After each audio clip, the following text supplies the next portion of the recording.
Good evening, everyone. Tonight I'm going to talk to you about the Neanderthals. Now, it's an interesting topic, right? Because I'm tonight standing in the beautiful city of Düsseldorf near the Christmas market. And the city of Düsseldorf is pretty close to the Neanderthal Valley. I'm about 10 kilometers away from the Neanderthal Valley, and that's where the first remains of the Neanderthal humans were found many years ago, right? And that's why we call them Neanderthals, because those remains were found in the Neanderthal Valley here. Now, as you may know, the Neanderthal humans are kind of our cousins. You know, they were around when we were around for a long period of time, up until about 40,000 years ago. They are different species than us. I mean, there has been some intermixing, genetic intermixing and interbreeding between humans, Homo sapiens, and Neanderthals, especially in the European area. But they're pretty much a different species than us. Now, it's very interesting because many years ago, when I was a teenager, I remember reading the Quran. And in the Quran, there was this passage about when the God created humans, in the form of that mythological story that God made human from a clay of the earth and then blew from his own spirit into human to make him alive, and that was Adam, and then created Eve. And as God was doing this, some angels were complaining, "Oh God, why are you doing this? You've created people like this before, and they were pretty terrible, they did lots of bad things. Why are you doing it again? These are not really nice creatures." And God told them, "Well, I know something that you don't know about. Trust me, I know what I'm doing," right? That's a very interesting story. And I remember when I was a teenager reading this and thinking about Neanderthal and all the other species of humans that existed prior to Homo sapiens.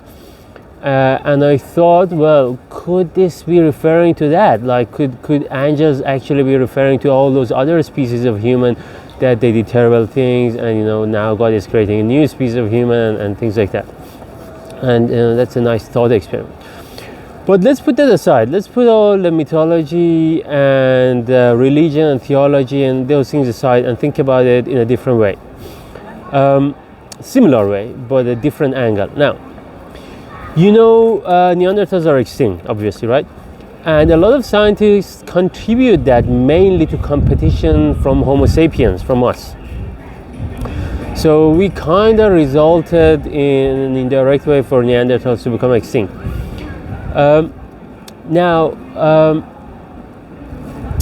interesting thing is we may actually be doing it again, but this time not to Neanderthals, but to ourselves.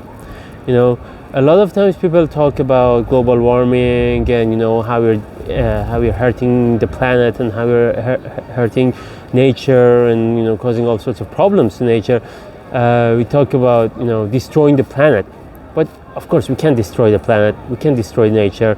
Even in the worst case scenario, there's a nuclear winter and whatever. There's going to be some cockroaches and some mushrooms and some fungi and some insects who are going to remain alive.